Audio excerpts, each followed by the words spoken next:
If the British Empire and its Commonwealth last for 1,000 years, men will still say this was their finest hour.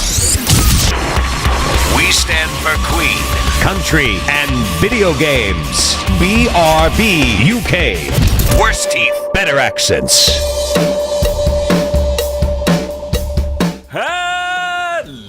Hello, and indeed ahoy hoy, and welcome to yet another assault on your auditory apparatus in the form of BRB UK, and it's episode 276. Yeah, you heard that right. We're 276 in of a thing that should only have ever lasted a good 10 episodes, in my humble opinion.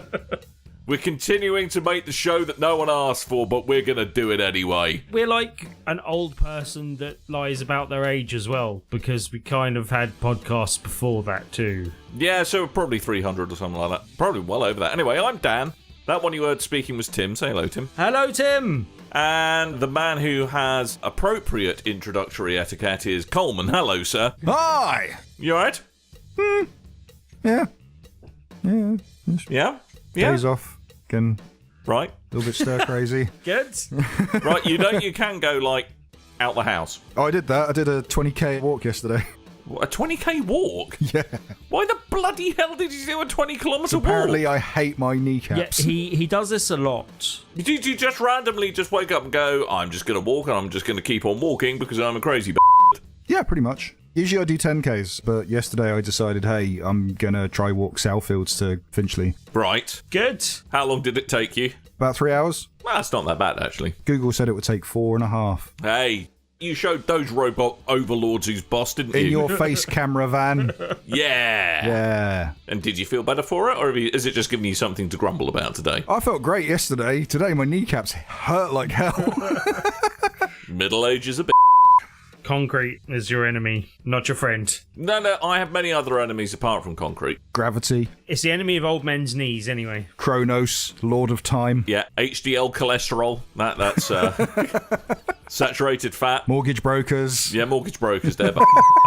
Unsecured loans. London bankers. The Conservative Party. Oh, yeah.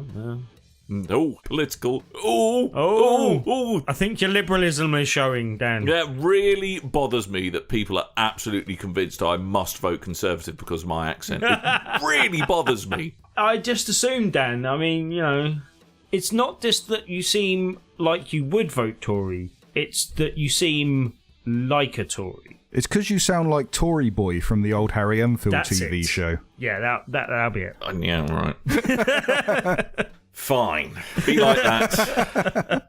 Be like that. I shall be a secret liberal. That's what I shall do. Secret liberal. A secret liberal drinker. I'm a secret liberal drinker. I think, didn't Roy Orbison write that Our Whites theme? I think he did. No. I think he bloody did. You're making that up. I'm not, mate. I'm going to Google it right now. I'm a secret lemonade drinker.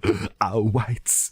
Our whites. Oh, no, it was Elvis Costello's dad. Whoa! What? That's even weirder. Daddy Costello. Yeah. Papa Costello. Yeah, Papa Costello. Papa Costello. Papa Costello. Sit down and make you a lovely tagliatelle. Hey, I don't know why I put this accent on because my real name is Ross McManus. That is fantastic. Papa Costello is going to be stuck in my head for a while. Yeah, I like the fact that we just, for absolutely no reason, just, insulted the whole of Italy. Hey, Oliver, you take your army, you get on your way. Hey, no, if I was Italian, I would quite happily take some kind of reflected glory of sporting Elvis Costello. There is nothing wrong with that. Good. I love Elvis Costello. Yeah, he's great. Just that one song, really. Oh, and Pump It Up. I quite like that one. I don't know. So I like 2 Elvis Costello songs. But do you know what, chaps? I've got some bad news. Bad news. Bad news? We didn't win an award last night. Where would we have won an award? The fakies. We The didn't get a Donald Trump fakie. Donald Trump has looked us over once again. There's the final insult, Donald. I mean, does he not know how much we spout? Week in, week out. We are the fakest of news. We are indeed the fakest of news. We are blithe, we are pithy, we are insubstantial, we don't back up our assertions, and we have the moral turpitude of, well, you, Donald Trump, quite frankly, and yet still... I'm not sure we're that bad. No, it's probably not. All right, Ivanka then. There we go. Moral turpitude of Ivanka. Ivanka. Ivanka. Ivanka. Why'd you say a name like iBanker, but with a V? Because I kind of get to embed the word wank in it, really. Yeah, well, that was it. He was Right. looking. He gave it with a V, but he meant a double V. Ivanka. Actually, fun fact, dildos invented by the medical profession. There we go. Well done. They were. Good work, doctors. Was it a plug? Well, no, it's actually because they got tired of the physical labour of nubbin rubbing. No. It's because that was a recognised cure for hysteria. Seriously, I am not you. Right, good. It's an education, this podcast. Not sure why we had to go there, but okay. Talking of nubbins, Nintendo Labo. Labo what? Nintendo Labo. Labia. Brilliant. Well said. Yes. Dan. So on Wednesday, the 17th of January, A day Nintendo that shall live in infamy. Nintendo tweeted out and sent out a message saying, "Hey, we're announcing a new interactive thing from us, and look forward to that tonight." We're going to think outside the box. 1 week on from Nintendo Direct Mini, we were wondering what this announcement could be, and it turned out to be cardboard. Folding at home's got nothing on us, said Nintendo in 2018. They went, "Hey, you know when you're trying to play your Switch and the cat's like, ooh, bright lights, and he's trying to put his paw on the screen. Yeah. So here's a bunch of boxes to distract your cat with." Right. Cat distraction. Cats love boxes. Now, okay, don't get me wrong. First of all, I think if you've got kids who are of the age to be playing video games and wanting to make stuff, I think Nintendo Labo, which is essentially a fantastic thing for parents and kids to do together, to build this thing which is just made out of cardboard, sticky tape, and elastic bands, and it becomes a game controller. No sticky tape, Dan. There's some reflective tape, I believe. Oh, the reflective tapes that's different. Yes. It's like sticky tape to hold it together. But still, presumably, that is tape that's sticky. Shut up. He's got you there, Coleman. He has got you on a technicality. I have. That tape. If you don't stick tape stuff, it's just a bit of paper that you're just putting on another bit of paper. Look, sticky tape is just a peasant's word for sellotape. No, sellotape is a brand, and there are other options available in the marketplace. Except no substitutes. Isn't really. Except no substitutes, for Christ's sake. It's Sellotape tape! or Scotch tape. That's it. Right, That's it. Okay. I have to say, the concept is really, really cool. And I thought, obviously, I'm not of I don't have kids of my own, and I'm not 6. I know you're still buying that backpack for yourself, Dan. Yeah, the Robo backpack does look pretty cool. He's got to get a Switch first. Yeah, exactly. But No, he's just going to get the cardboard and then just play with the cardboard and imagine it until he gets the Switch. I'm going to pretend I have a Switch. That's exactly what I'm going to do. You're not wrong. But the slight problem is that it's cardboard. So what kind of price were you thinking, chaps? Yeah, when I saw this, I thought, is this going to be some kind of kit that you print out and stick to, just by watching the video and not looking into it more? Is this something that you're printing out a schematic to stick to cardboard, then cut out? Are you buying literal flat pack cardboard? How does that work? I'd expect at most £20, maybe? £25? Morty Vicar! So how much was it? So for the basic set? We haven't got UK prices yet, but there's 2 different packs that are going to come out at launch. One is a $70 pack, $69.99. A $70 pack which has 5 beginner assembly kits. So that's... Whoa! I'm paying $70 for 5 sheets of cardboard. Hold your horses there, and Dan. that's for the piano and the 2 Don't get too RC carried away, cars, though. the house and something else. Or you could pay $79.99 and get a robot kit, which is like the big backpack with the mech arms and stuff and all the little contraptions sticking it all together. And you can look like the dickhead you wish you were. It's for kids, Dan. It's for kids. But Dan, I know it's true. But Dan, before you get too ticked off at that price, Yes. bear in mind that price does include software. Yes, that is true. Right, but... So for that $70, you are getting the cardboard stuff plus the 5 bits of software that go with it. But the problem is this isn't a long-standing product. This is cardboard. What happens when the cardboard breaks and you've just got software? Do you then have to go buy replacements? No. Will they sell that at reduced cost? Follow me on the logic here for a bit. At first, I did think this was pretty crazy. Mm-hmm. But as I always my said, number, call me a baby. Bet against Nintendo at your peril. I think this will be... Unless you're talking about the Wii U, then bet against them all you like. Kind of the next set of... Yeah, no, they fail sometimes, but generally They have some crazy ideas, but some of their crazy ideas really take off from really on. Everyone ridiculed, and we still ridicule Coleman to this day, Amiibo. Hey. But they were generally, a successful thing. They sold well. I can see this being their next Amiibo type thing. I can see that filling this kind of space for them. And if you think about it, the cardboard seems a bit silly. No, I don't. No. I don't think it seems silly. I think it's an extortionate price for what it is. But for me, the sticking point will come as long as... No, there's no sticky stuff, as Coleman's already established. As long as these packs are this price with software, and that gives you a fairly playable amount of time, I can see that being a more swallowable thing. Also, as long as... Don't swallow it. A more what? An easier price to swallow. A swallowable? What's a swallowable? Is that noise you make when you're trying to swallow and also speak at the same time? It's like a syllable while you're swallowing. Swallowable. No, it's the noise you make when you're trying to swallow a bull. Swallowable. Sounds like something Winston Churchill would say. But as long as the other cardboard bits are available at a reasonable price to replace, which is the one kind of sticking point, because you just say they're fairly destructible. How much random plastic rubbish have you bought for consoles over the last couple of console generations? Not much, actually. You're the king of that. Yeah, move controllers and gun attachments for them on the previous I've got generations. 2 Guitar Hero controllers right here. Yeah, I got and a bunch of Amiibo this time. And I can see it just fulfilling the roles that plastic stuff did in the previous generation at a kind of more homemade and lower and more customizable format at a much lower price point. And I think that in itself, if you express it in that way, that could be a really good idea, and I could see this working really well. Yeah, I guess when the reports of the first kind of crash on the Guitar Hero stuff and the DJ Hero and all those peripherals is just like landfills of plastic. So yeah, having a biodegradable protocol, that does make sense, I guess. At its core, I think it's a really cool idea. I have friends with kids that have Switches or are looking to get Switches, and this looks like a brilliant thing. Yeah. Yeah. For me, the aim controller is a brilliant thing to go with the PSVR, but the price of entry for getting all those different bits of kit is quite high. If you can have a fun idea that involves one of those cardboard creations that really enhances your gameplay at a low barrier to entry price point comparatively, I think that could be a really fun and interesting way of interacting with a console and kind of having all new equipment almost every time. And I also think, it's quite good that it kind of teaches kids the basics of building stuff and engineering as well, where actually in the app apparently it does show you how it works, like what sensors it's using, how it works out, which is all very clever, because I was watching the trailer and I was like, how the bloody hell does that work? How does that do that? But I think it's a really, really cool idea. I just wish the price wasn't so much.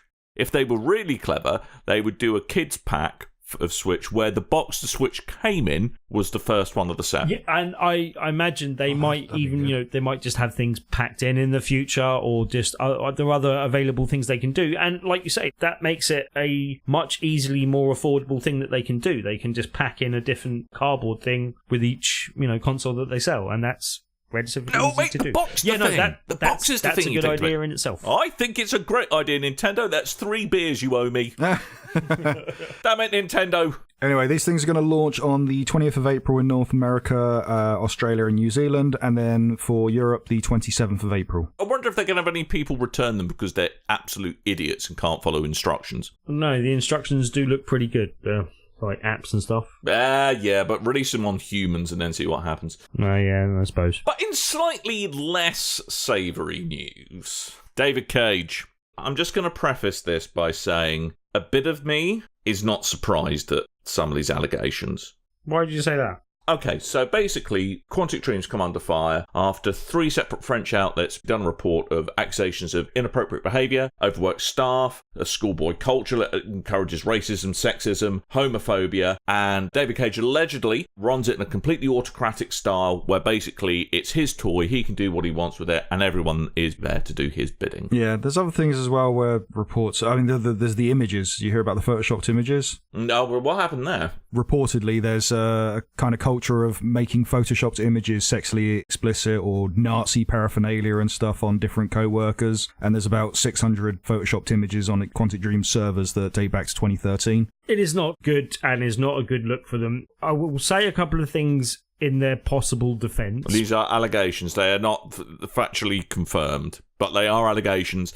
And the fact that so many outlets have reported on it, there is smoke. Whether or not there's fire to go along with that smoke, well, we've just talked about cardboard, and I know a way to get smoke out of cardboard. Well, there is a bit too much smoke to be, ignored. But that aside, which is obviously one of the first points I was going to make, before I come to the defence, I'll preface it with something else as well, just saying I in absolutely no way support any kind of company or want to support any company that is allowing a culture of racism, sexism and homophobia. I have no time for that, and I am very sad to hear any association with this company with that kind of thing. Absolutely, and to back that up, Tim, I would like to think we still operate in a world where people are innocent until proven guilty rather than the other way around.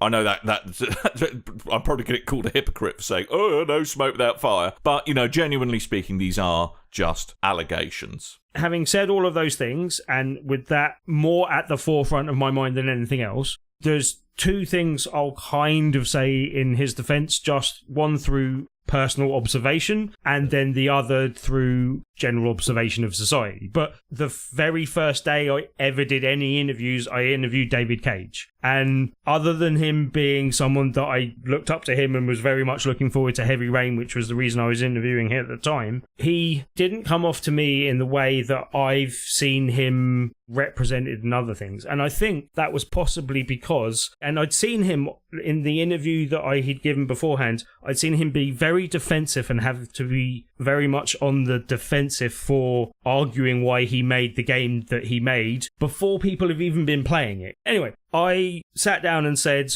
just so you know, I was a massive fan of your previous game. I love the look of Heavy Rain. I've played a bit on the floor just now and I absolutely loved it. And you are preaching to the converted. You have no need to defend your game to me. I just want to... I was there as we have been, for the blog, I was there for Sarcastic Gamer at the time, I think, and just sat down and interviewed him. And you could see almost like a wave of relief came over him in the fact that he wasn't going to be on the defensive. And I think he's been on the defensive ever since that point. Like, there's so many people that seem keen to attack him as a person and attack him and his way of making games. And I didn't like Beyond Two Souls that much. Been a massive fan of all the other games of his I've played. Within that observation time and interviewing him, he didn't come off, to me at least, as someone that was as entirely self-serving and self-centered as he sometimes seems to be framed in most interviews I see him in. As I said, it could just be through the personal observation of that, or it could be because of the way I approach the interview. I don't know, but framing it so everyone knows exactly the position I'm in.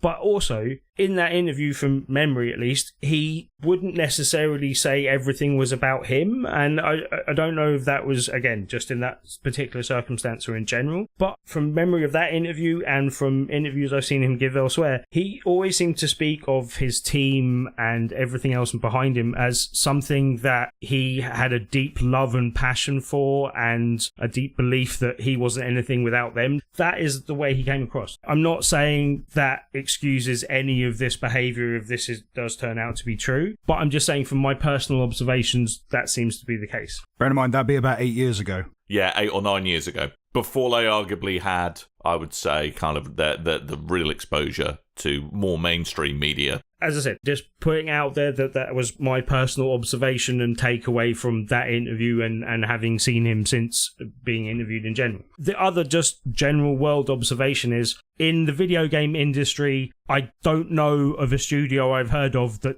hasn't been accused of overworking its workers. The video game industry generally overworks its workers. I'm not saying it should. I'm not saying that's a good thing, but it's a lot of the reason why a lot of their workers end up burning out and just leaving and going to set up their own thing. I'm not excusing that, and I'm certainly not excusing anything else of the behaviour there. But again, some of that behaviour is things that you see in lots of large companies. Uber has had, I would say, harsher criticisms of its office culture than this. You know what I mean? But their employment structure is very different than a video game studio. They are full-time contractors who are essentially self-employed. So that is a very different comparison you're making there. I'm not saying just because they are worse that makes this better. I'm not saying that. I'm just saying in a general world framing sense of things, there are these accusations which are thrown around a lot of companies that have a large amount of employees. Doesn't excuse the behaviour. I hope it turns out either not to be true or something that gets resolved to the best of the thing, but I don't see really how this isn't going to damage the upcoming release of the next game. From my point of view, again, yeah, I hope it's not true, but there seems to be a lot of evidence pointing it is. If people start stepping up, then we're going to know for sure.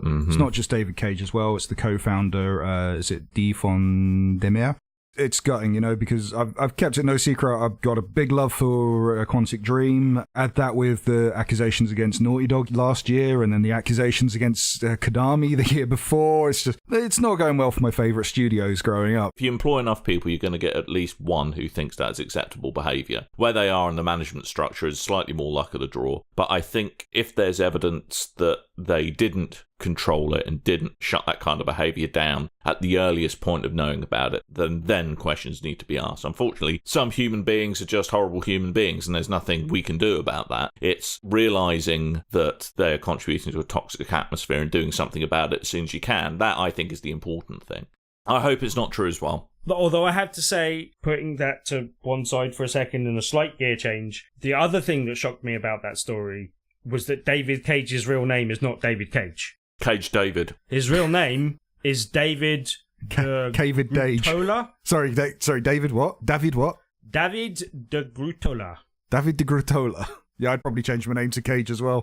Hey, listeners, we'd like to know your opinions. We've got Facebook and Twitter and Reddit and the forums and stuff. You can let us know what you think. Well, the question I'd like to ask everyone is, will this affect the buying of Detroit? Will this change your mind one way or the other or not? I've never thought Detroit's going to sell that particularly well anyway. No. Really? But yeah, after the last two games, I don't think it's going to go down too well with a mainstream audience. They're aiming for a larger audience because of the marketing they're putting behind it, but it's going to be like me and Tim that play this game. It's not going to go out to everyone. I think you and I should enjoy this. I think it's much more in the Heavy Rain thing. I think they learnt some lessons from Beyond Two Souls and seem to be taking a slight step backwards there, the Heavy Rain forum, and pushing that forward a bit. And I think that's a very sensible decision. It's also an ideal setting for me. I do think it'll sell well. I do think you're correct in the fact that it might not necessarily go down well with audiences. But have you seen how much the internet likes complaining about things? I don't know if you've noticed this at all. Really? No, because I play Destiny quite a bit. No one ever complains about that on the internet. No, they don't. I heard you got a new controversy this week.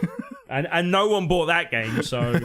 Don't even get me started about the self-induced storm that Bungie have landed themselves in again. Can we have happier news now? Yeah, all right then. I like it when new studios open, especially those who made super fun games. So the people who were behind Motorstorm and Driveclub have opened up a new studio called Wushu Studio. In Liverpool. Wushu. In Liverpool. So people...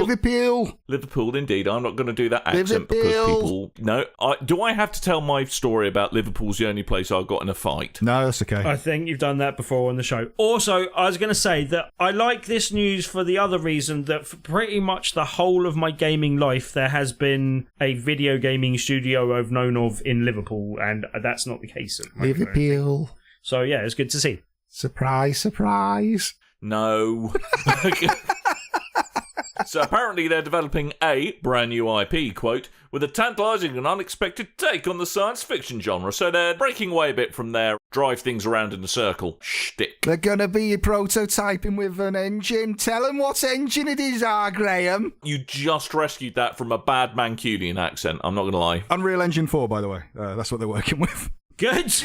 Brought it right back around there, Seth. That's where I was going with that car crash. And how might they pronounce that, Coleman? Unreal Engine 4. Oh, God. So glad it's not going to be me on the receiving end of that for a change. I've chosen Unreal Engine 4. All right, calm down. Oh, God. No, you didn't just do that. So, right, just to keep up the list, all Italians, and now the whole of Liverpool. And none of this has been me. If you're an Italian in Liverpool, we've really got you covered this evening. This is your special episode. One thing I'm a bit confused about this news, though. Oh, soli mio! Give it to me, delicious ice cream! Right, apart from both of your accents... I don't know. I've got a bit Mancunian. Apart from both of your accents, the one thing that confuses me about this news Tim, No. do an accent. Do Do an a regional accent, accent, Tim. Tim. Tim, Do do a an little accent, Pudlian Tim. accent. Do a regional accent. Pretend you're educating Rita. Right, no, look, listen. The thing that confuses me a bit is I thought the Motorstorm and Driveclub people already got together and formed a studio and were making a driving game for Codemasters.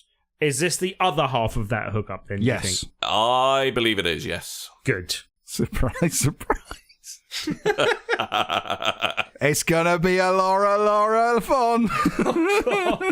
Do be quiet. Anyway. Anyway. Yeah. Bunch of games. Bunch of games. Get your games here. We got actual game news this week. Oh, Yeah. So Assassin's Creed Rogue is on its way to current gen consoles. does that So mean it's gone rogue or it's gone no, not good. unrogue? Not good joke. No, Tim. Rogue. No, not good. Bad One. Tim. Bad Tim. Assassin's Creed Rogue was the one that they were going to release alongside Assassin's Creed Unity before Unity got pushed back by a couple of weeks, I believe. And the idea was, hey, if you're on the old generation of consoles, then here's the game for you. If you're in the current generation of consoles, here's the game for you. And I think they were working on handhelds and stuff and comics and the movie and all that. In fact, they actually greenlit the movie at that point as well, I remember. So Assassin's Creed Rogue, someone was asking me, oh, you're going to pick up Rogue with Unity, or are you just going to get Unity? I was like, I'm just going to get Unity. Everyone knows they're going to port Rogue in like half a year anyway. 3 years later,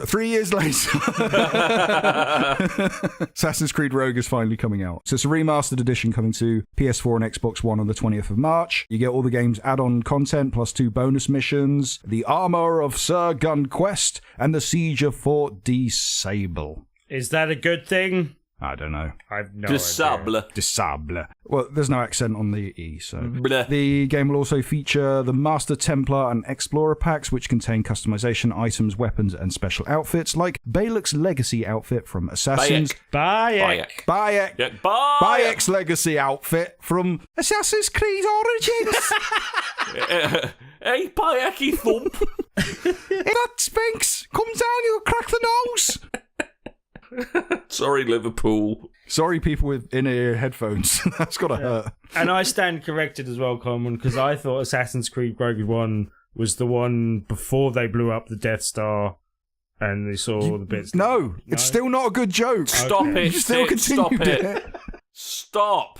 Stop, Tim. Stop it. You're only allowed to tell the joke if you can do a Liverpudlian accent while you're doing it. Yeah, all right. Yeah, that's the only way, Tim. All right? That's how you can redeem yourself. Or any other regional accent of your choosing that's not London or anywhere in the southeast. Tim's giving me that look that says, I don't do accents, stop it.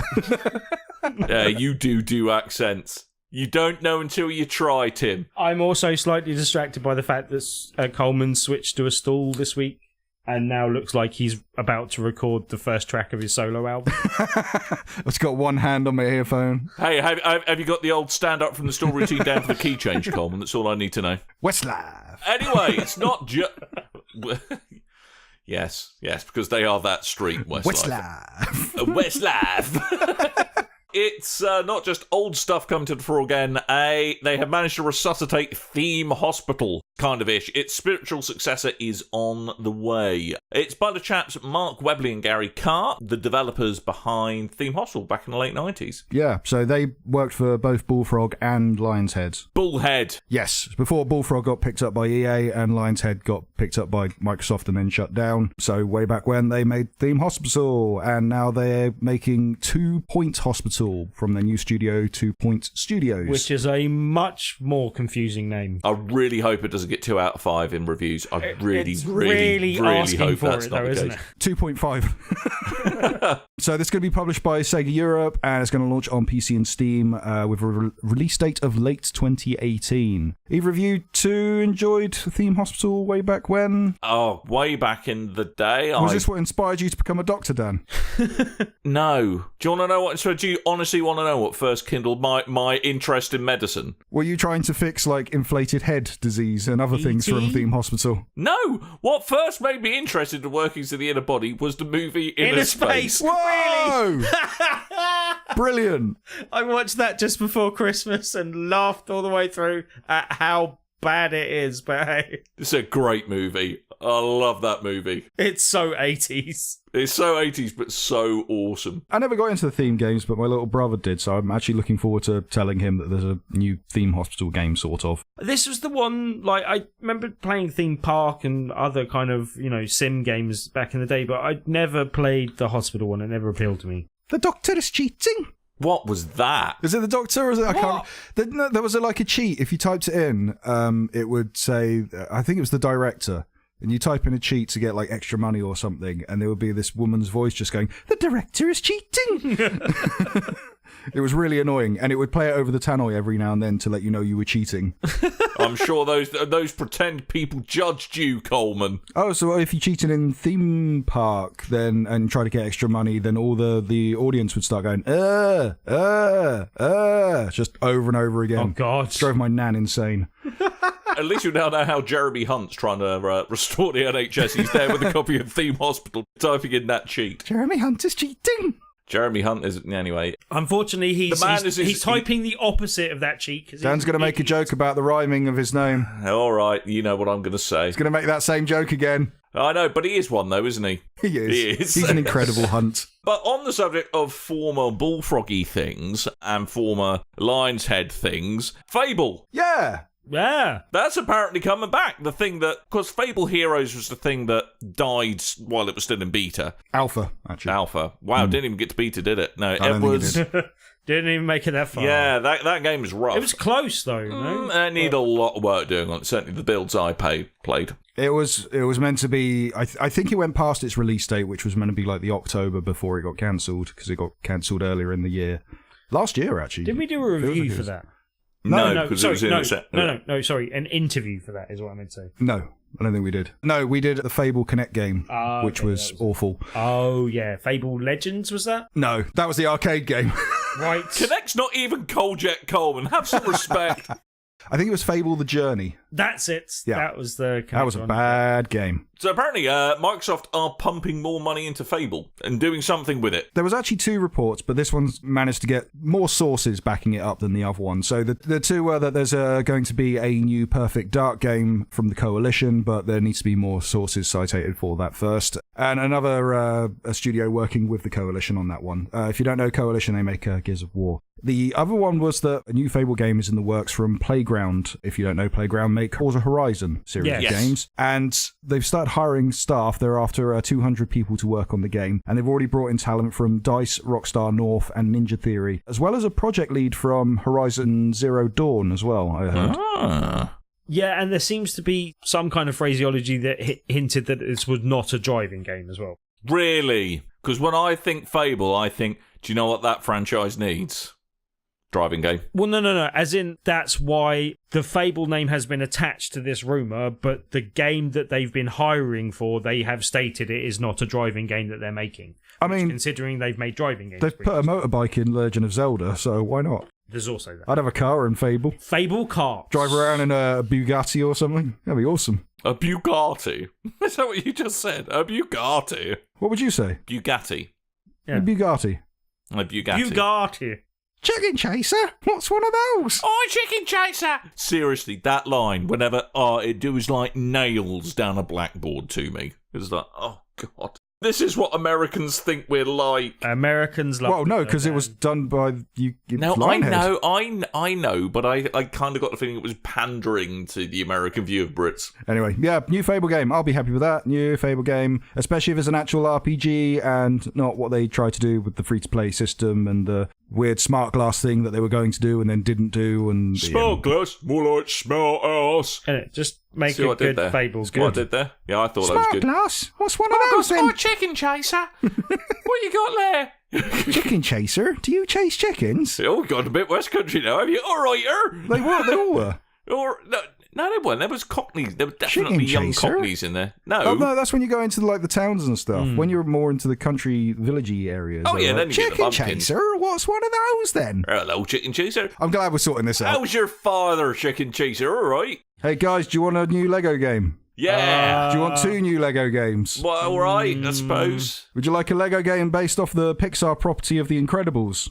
Maybe. Okay. And also the DC villains. Yeah. Weren't the villains in the hero game? They'll be the villains in the hero game. Superheroes 2, yeah. Or who's going to be the villain in the villains game? The heroes are going to be the villains, and the villains are going to be the heroes. Heroes will be the villains, I guess. Maybe it'll be Darkseid. Oh, yeah. So they're not calling the Lego villains game then Suicide Squad, no?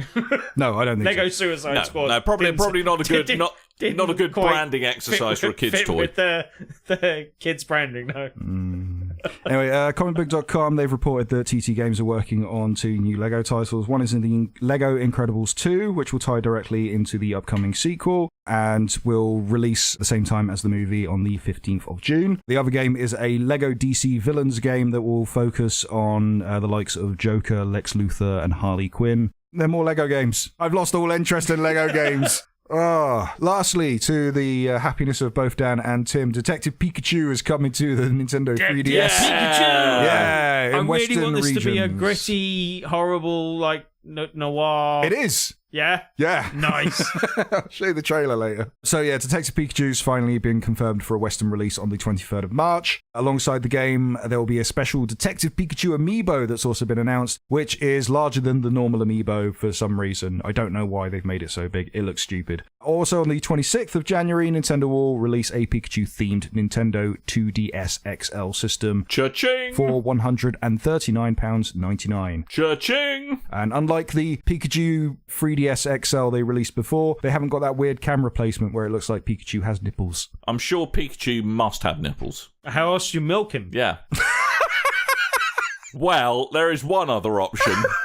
I've got nipples, Greg. Can you milk me? Yeah, there's one other option, Tim. That might give you a bit of a nasty surprise. They do worse things with Pokemon in Pokemon games, so... Do they? They eat Pokemon! They catch them and keep them as pets, and then they eat them. Not always, but they eat Pokemon in the Pokemon restaurant thing. It's weird. How'd you get 100 Pikachus on a bus? Pokemon. Your Pokemon! Da-da-da-ba-da-ba. Oh, I've lost my bell. Oh, what a It's shame. been a while since we've had to use that. Anyway, that's it for news. That's it for news. Actual news coming out, and stuff is happening, and things and stuff. But anyway, we ought to talk about what we've done played, because time is getting on. I'm not going to talk about anything I've done played, because I'm still working my way through old stuff. Old stuff? I'm rediscovering games. Yes, Tetris. The Secret of Monkey Island 2, LeChuck's Revenge. Combat on the Atari, that's good. Combat, mate. What? No. B-16 Bomber on the Intellivision. Mm-hmm. Failing eyesight. Treasure Island on the Commodore Plus 4. Yeah, sure. Right, tell you what, you two just go crazy. You just start naming random games from the dark ages of video gaming. One day, can I do a what we done played of Treasure Island on the Commodore Plus 4? You can do. Or what you done played? Cribbage. Anyway, you two, talking of golden oldies, because essentially Street Fighter V is Street Fighter 2 the 15th. It is even more. So they finally released Street Fighter V Arcade Edition, and the question I have for you chaps is this the game they should have just bloody well released in the first place? Probably. Yes. Literally, it is now a complete game, Dan. I recommend that if you like this game, you now buy it. It's not the complete game yet, because there's It's still not another all character. there. Don't be silly. Oh, what? Like, they've added a new... So once you've installed the update, the original cinematic to open the game disappears, and a new one is there, with all the new characters that aren't in the game yet, because the character pack that you have to buy separately hasn't been released yet. Whoa, you still have to buy that separately. If you buy the latest version of the Arcade Edition game, I believe all the characters are included. Is that correct? Or is there another pack on top of that? I don't know. I think on top of that.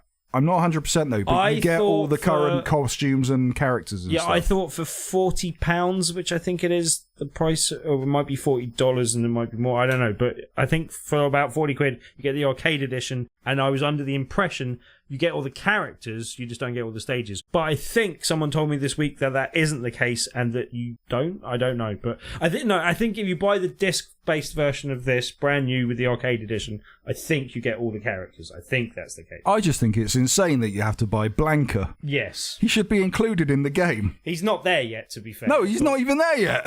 But we've seen him. It was insane to me that they released a Street Fighter game without Blanca in the launch lineup. And that they only had like 8 fighters in the launch lineup. Now, hang on. There's now several versions of Street Fighter V you can buy. There's Street Fighter V, Street Fighter V 2017 Deluxe Edition. That's with the first 2 character packs, I believe. Yeah. No, actually, I think it's only with the first character pack. Which retails for £54.99. All of these were on sale until really recently. Today, in fact.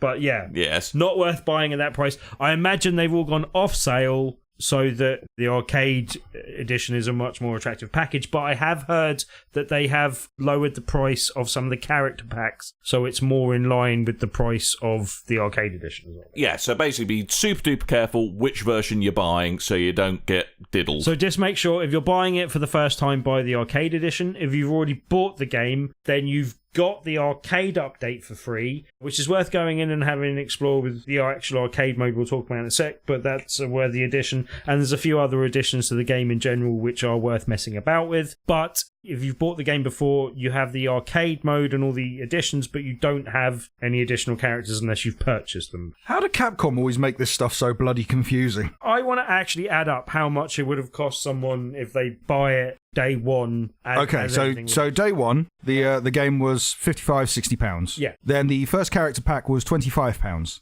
Okay. Then the second character pack was £25. Okay, so then I'm assuming £105-ish. I'm assuming the third character pack will also be £25.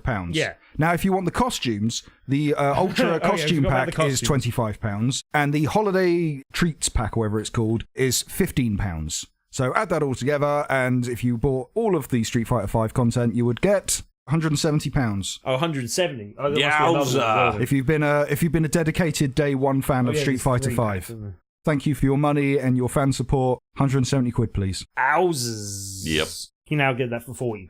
So. Yeah, but if you were the diehard fan that picked it up day one, yeah, stuff you. Yeah. We've kind of talked about this all the way through. That's why it'll be interesting to talk about the arcade edition as well. But now it's worth buying. I did not buy this before. I would not buy this before. If Coleman hadn't have bought it on sale before Christmas and then upgraded everything, I probably would have bought it. And now I'll just wait till the arcade edition is a reasonable enough price and I'll pick up a copy of that. But I wasn't happy to support this model because I saw it up front that it was going to be too high a price of entry for how much I'll play it. It is, though, getting very, very favourable reviews, the arcade edition. Very favourable reviews. And I can see why. And that's what annoys me. They may have taken time to get to this point, but the package that they're presenting as the game now is really good. I think the additions they've made have been quite good. They've made some changes to the menus and how things work a little bit in that front, but they've added a map. Yeah, so planes can fly to it and there's go, different things, China. There's different things available in the training mode, like the frame counting thing seems to be the most kind of thing that will actually give information to people that don't necessarily understand that, but also be a really good tool for people that do. But other than that,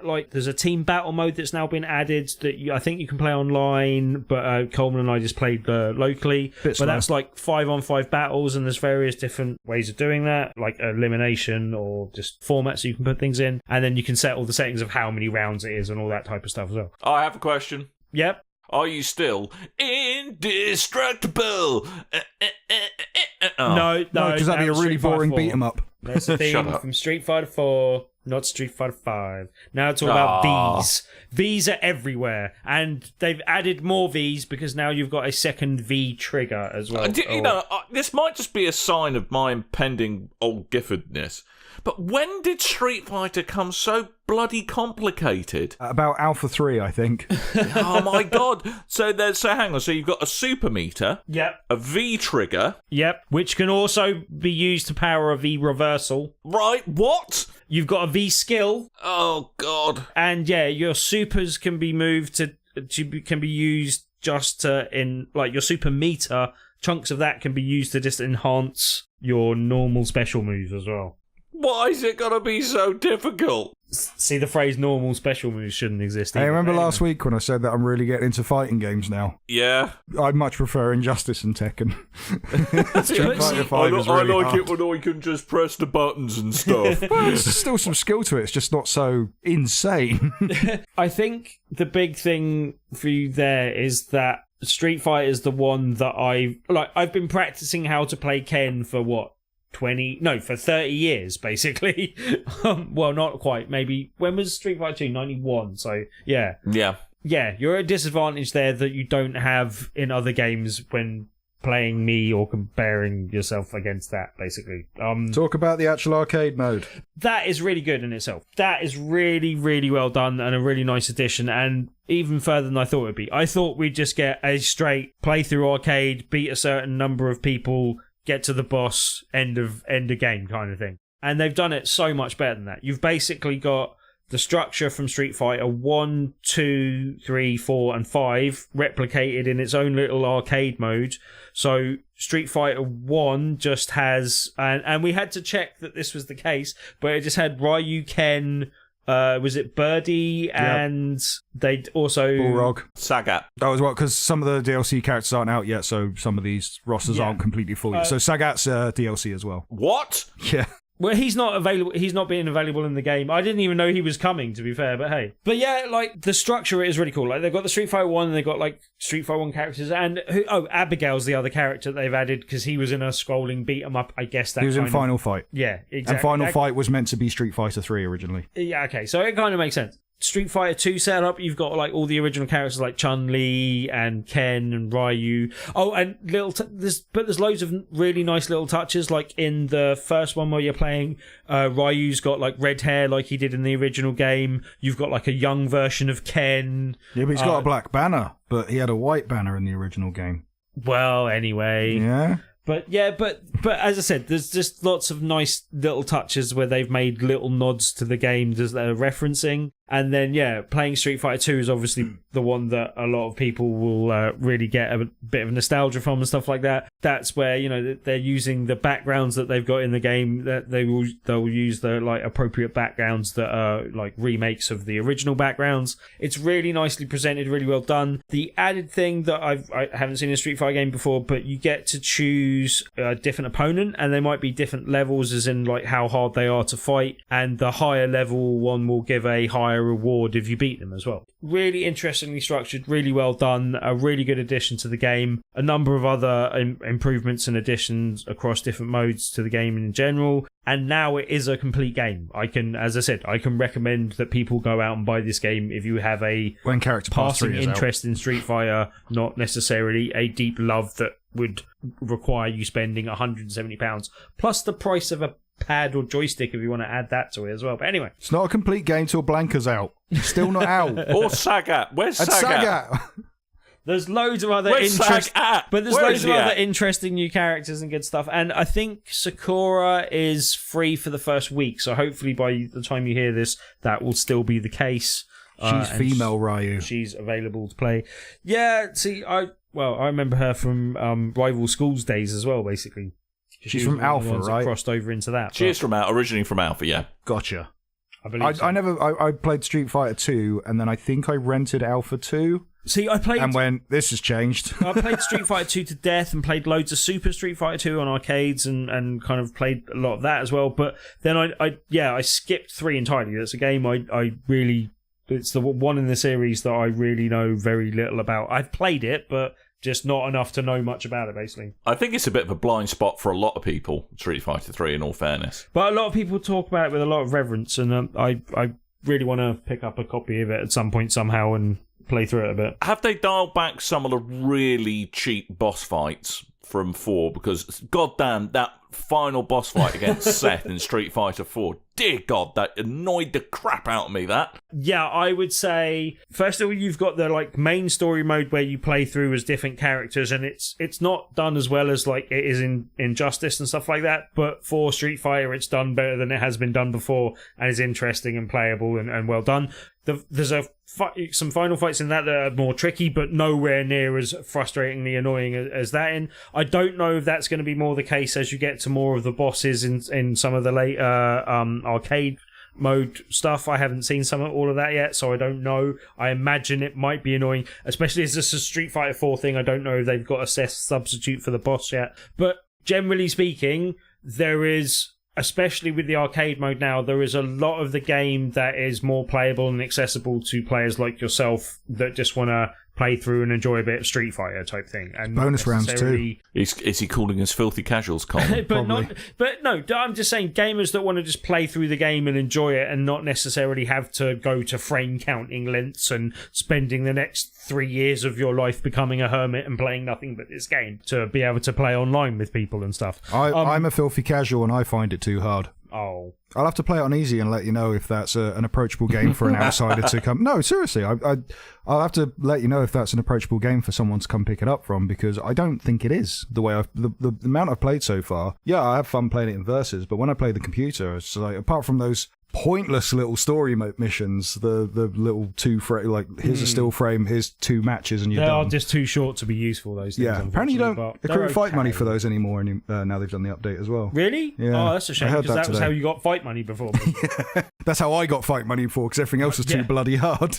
But to be fair, I guess they got the arcade mode in its place now. So, but it's not only that you chats have been done playing. I would say what the other thing was. I managed to close the browser window that had my Google Docs in, so I'm just going to open that again, and I seem to have opened the wrong document. Well, think, what inspired you to become a doctor, Dan? And then you will know what the name of the game is. KY Jelly? You said it earlier. You asked it earlier on the show, and it wasn't I know. that. InnerSpace. There is a video game called InnerSpace that has nothing to do with the movie InnerSpace. God damn it! Boo hiss. What does it have anything to do with then? Flying. Swimming. Right. Inside something? Relaxing. Right. You're inside like a cavern, I guess. I think. Why is it InnerSpace then? I don't know. Or are you in her space? I'm confused. Don't go there, Dan. And I was just going to say, do you not understand boundaries? Are you in her space, mate? Are you not giving her enough room? Is that what you're doing? Is that what it is? In her space? Nintendo Labio.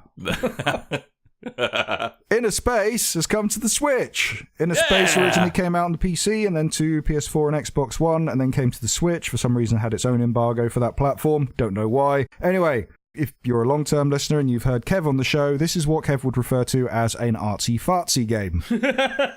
Or what I would refer to as a relaxing indie game. Right. Okay, right. So this is a game where you're in some kind of flying machine and you're exploring caverns. Is it a magnificent flying machine? No, not particularly. Oh. Well, actually, yeah, it's all right, actually. Okay. And you're finding artifacts that will upgrade the machine, and also this machine can turn into a submarine type thing as well. As you do? You can fly around a level or you can swim beneath the sea. The idea is you are wandering around looking for artifacts and things that will upgrade your machine and progress you further into the level. It's a very pretty, old-school, polygon-type style game. It's got a beautiful soundtrack. It's very calming. It's very colourful. It's not very interesting. Oh.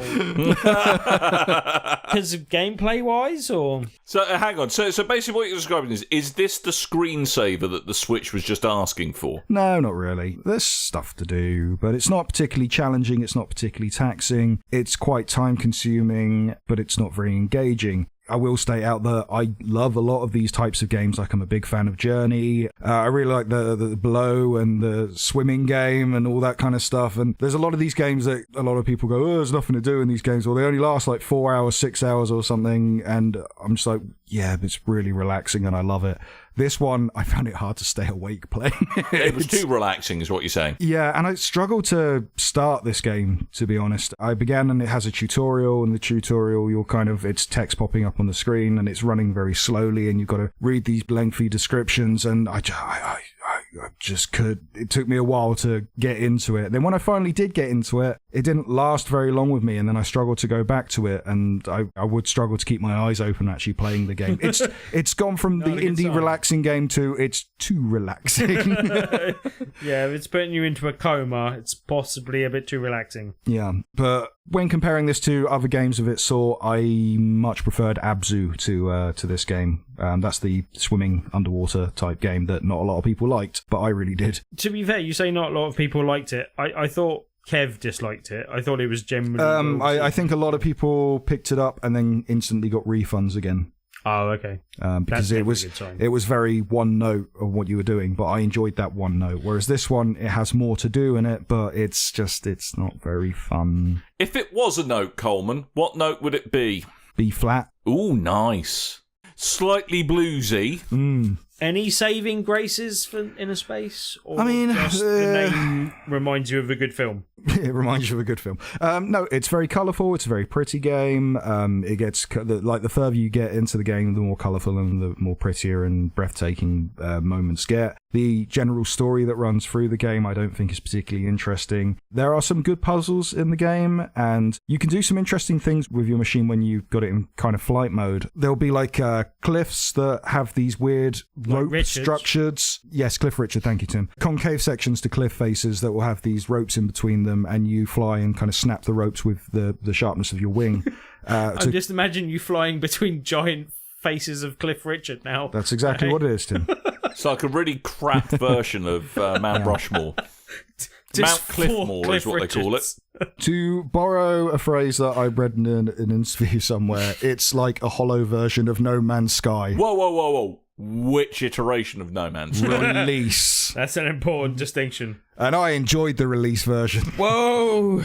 Wow. Jesus, man. No, it's got some moments. You might like it. It's not going to be very mainstream, for most audience. If you see it on sale, I'd pick it up. Wouldn't buy it on release, though, to be honest. So basically, if you see it on store shelves, you've got to go, am I wearing a plaid shirt and do I have an impressive beard? If the answer is yes to both of those questions, buy this game! It doesn't sound like it...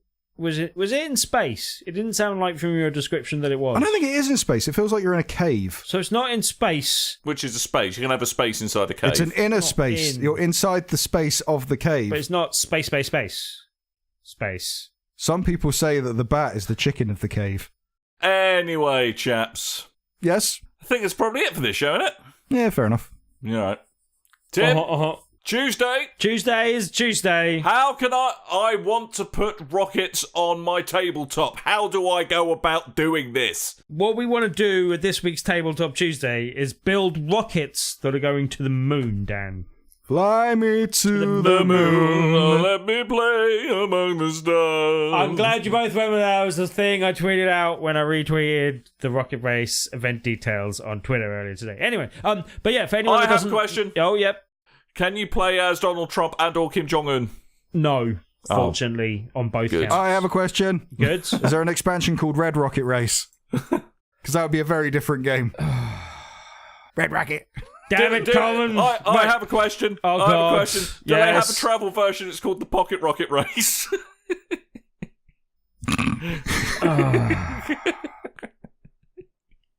Anyway. I have a question. Right. Is there a Disney/Marvel endorsed product called the Rocket Raccoon Race?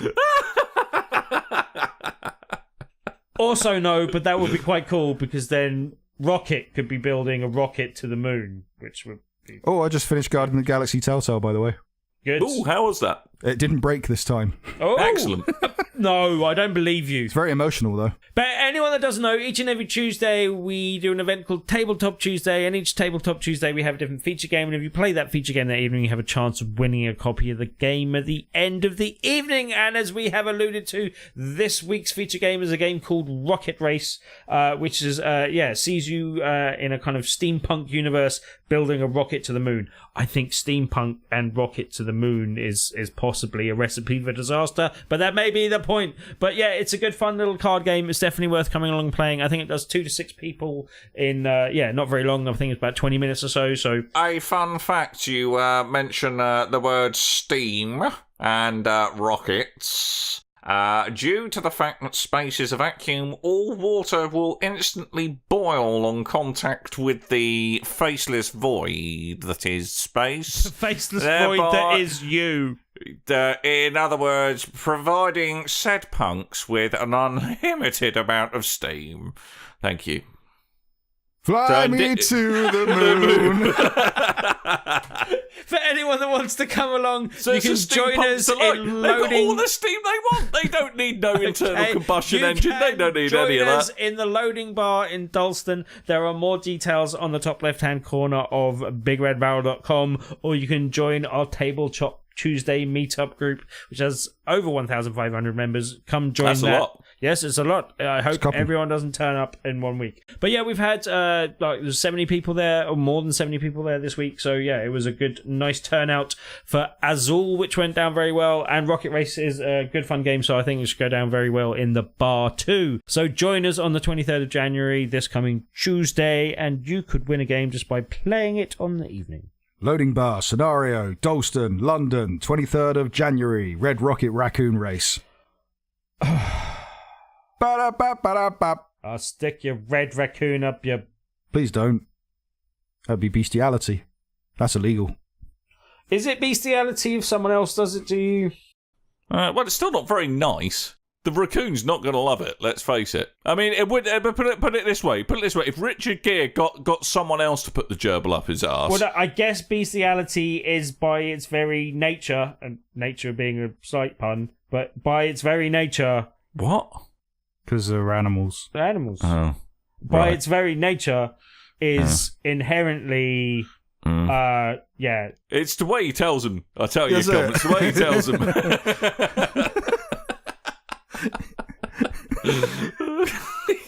So anyway, basically, yeah. So basically, Tuesday's a Tuesday, Tabletop Tuesday, 23rd of January, Rocket Race, Loading Bar in Dalston. Be there or be somewhere else. And we still need to say thank you to another couple of people, namely Bazoon5 on the UK bit of the iTunes section of the iTunes. Ooh. He hasn't missed an episode since starting back in the Sarcastic Gamer UK days, which, in brackets, 8 years, ? I apologise to you for that being the case, and to everyone else for the 8 years of hard labour. I'll let you know something. I haven't missed an episode upon either. your ear holes. Oh, God. 8 years! It's 8 years, ? Yeah, no, I think it's getting on for more like 9, actually. I'm Ron Burgundy. 9! Oh, Jesus. No, flipping Ada. Jesus wanted a regional accent. Look at the peak on the scale. You just went off the chart. Yeah. Never do that again. No. Anyway, thank other people, Chaz. As you know from YouTube, I'd like to say thank you to Ndreams, who says hello. Hi. Hi. Hi, Dan. Hi. Not Hi, you, Dan. the other Dan. Ndreams Dan. Yeah. Oh, they probably liked us talking lots of nice things about Shooty Fruity last week. Shooty Continues to Fruity. be It's good. a game with the It's fruits and the stuff. Also from the forums, I would like to thank War Machine. And then from He's just a war Twitter, machine. I would like to thank Richard Kirk and Nelly, Just Gabriel. And also Hanifa, who said that they've been listening to our back catalogue whilst moving house and having no internet. Again, apologies for you having no internet. Apologies for our assault on your ear holes on multiple occasions. But thank you for listening. Yeah. That's very Apparently, kind. Hanifa listened to 275 3 times. Wow, what the? Innit, people? Was that Can you episode? imagine listening to us? That was last week's episode. No, but why listen to that? Because they've got no internet. Literally. No, but why listen to it 3 times? Some people are a glutton for punishment, Dan. That's why. Are you insulting our listeners? I don't even know if I am anymore. You know when you watch a movie and then there's a twist at the end and then you go back and watch the movie again to like see all the bits that you missed that link into the ending? I don't think we're anywhere near that clever. We're like a Christopher Nolan movie of podcasts. And also on Facebook, thank you to Tidge Vosman. Is that just because I've got tattoos of what to do throughout my day, like tattooed on the inside of my leg and stuff, so I know what to do? What's that from? What? Have you not seen that before? What's that from? It's one of his first films. Oh, Memento. Memento. He didn't do it on his leg, did he? Did it on his arms. Memento. I know. They're remaking that. I was getting legs. Memento is what they call it. Yeah. No, it's a remake, Dan. I'm making a pun, He made the goddammit. joke. You can't make the joke that he's trying to make. Oh my god. Damn it, Coleman. Damn it, Coleman. Hey, you know when we usually read codes out for giving games and stuff away? You say usually, like we do it every we week. do sometimes.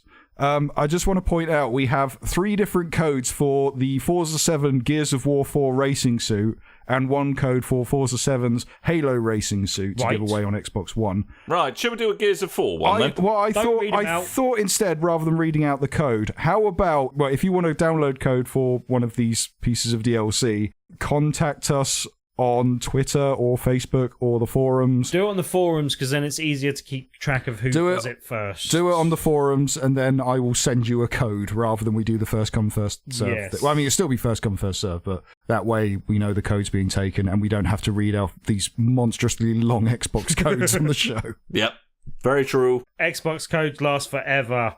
Do they? Until you use them, then they're Xbox codes. No, I mean, just like, they literally go on forever. In Soviet Russia, Xbox is you. Really? That was a meme too far. Shame on you, Coleman. Anyway, Shame. that's a show. That's a show. We need to finish it because frankly, it's looking a bit sick and we ought to just put it out of its misery. So we're going to end the show here. Put this one down. Yep. So make sure you go over to www.BigRedBarel.com or favourite internet site /.net.whiz and then put / BigRedBarel after it. You'll probably find something. And also, why not, if you go over to BigRedBarel.com, you'll find a link to our brand spanking new Discord server. So go over there and click a thing, and then you'll be in chat with all of us. I have a question, Dan. Yes? What does the Discord server serve for the people that don't know what a Discord server serves? Well, a Discord server is a place to hang out with the great and good of Big Red Barrel, all of us included. There are free voice chat rooms you can use for if you're playing games with mates. You can, there's dedicated chat rooms to just about every platform I could think of. There's, of course, because I had something to do with it, dedicated bits of Destiny, including a bot which serves up all the information you may ever need about yourself or other Guardians. I have a request. Because we have Destiny 2 dedicated chat rooms and also PUBG dedicated chat rooms. Could we get a GTA 5 one? Yeah, sure. Cool. That'd be great. I love that. Can I set fire to the forums now? Yes. We'll get rid of those one day. one day. The time is coming. Yep. The time is coming. But the Discord, go over to Discord. It's a fun, happy place to be. It's a smiley face world. It certainly is. But it's time for us to turn that frown back round the right side again and finish off the show. So, without further ado, I have been Dan. I might have been Tim. I've been Coleman. Yeah, you have. Well, every time I say I've been Coleman, one of you talks as I go to do it, so I thought I'd leave a gap. Yeah, and he still did it. Didn't do it because you keep on complaining about it, and then you just say silent, you bloody idiot. Yeah, but if there's a gap, I can cut it out. You can get cut out. I've been Coleman. Jesus. I've been Coleman. Yeah, you have. Well done, Coleman. You have been Coleman. Damn it, Coleman. Yeah, you have. Alrighty, we're going now, so toodaloo. And thank you ever so much for listening. And until next time, dear listeners, toodle bye.